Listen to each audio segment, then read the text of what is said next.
you're probably wasting hours in your business by doing repeated work. If you put those hours toward growth, your business growth could double or triple. Imagine you spend 200 or 300 hours over the course of a year doing repeated work. 200 or 300 hours, to put that in context, is 5 to 7 working weeks of 40 hours each. 5 to 7 weeks you could get extra if you automate that repeated stuff. It's really, really worthwhile, and people underestimate this. I've been running a software consultancy for the past 3 years. It's never been easier to automate your business, but it's also never been more confusing. This is a really simple approach on how to figure out which tasks to automate and how to go about doing that. So first thing is, I think that trying to personalize outreach emails with a bit of AI or whatever is not the best use case of AI right now. That is not the thing that's going to bring you 10x ROI. The thing that's going to bring you 10x ROI is understanding where you're losing time right now and recuperating that back. And so you want to look at what are the tasks that you repeat all the time, but that are dependent on external factors and are generally the same. And so what I mean by that is, for example, content ideas. You might come up with original content ideas sometimes, but oftentimes you're just looking at what's already working and modeling that success and looking at what do your customers need and want, how can you help them more, things like that. That is a repeated task that doesn't depend on your personality. You can automate that. You can get AI to look at your competition. There are tools I would suggest asking. You can literally go to GPT, make him do the web search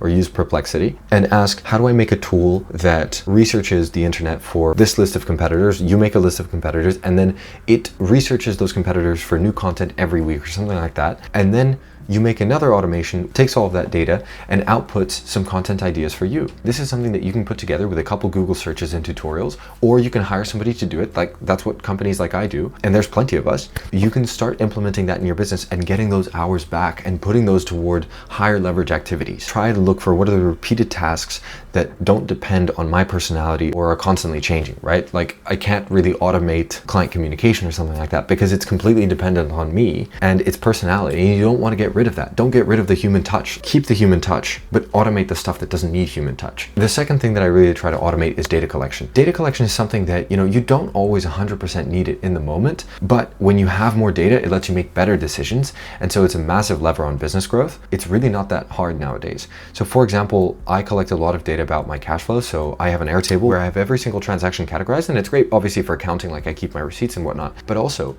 because it's all categorized and I can connect transactions to particular projects, and then I can see the profitability of a project, it tells me so much about where I'm making money and where I'm losing money. I can look at my spending categories, I can look at my lead sources, and then I can look at gross profit margins and ask, okay, these lead sources always give me the highest gross profit projects. And so I'm going to double down on these lead sources instead of the other ones. Or let's say you have a product business and you sell multiple products. You can look at different products and understand which one is most profitable and which one do you really want to double down on marketing. You might have a loss leader product, that's fine, but you still want to understand in your business, where is the gross profit being made and how do you make sure that is being sold the most? Where is your marketing going? Is that providing a good return on investment or not? Being able to understand these numbers is crucial, I think, and one of the easiest wins that any business can get. And it's just by collecting the data. And if you collect more data and more data about your traffic, your website traffic, what visitors are looking at, what marketing campaigns are driving in terms of ROI, and marketing is heavily driven by data, but a lot of businesses don't collect data around other parts of their business. So for example, client satisfaction, the accounting stuff that I said, there are so many lost opportunities there, and you can automate this data collection. You don't have to do it yourself. Just spend a couple hours to set up an automation or hire somebody else to do it. That will unlock massive business intelligence for you, which is how you can make really good decisions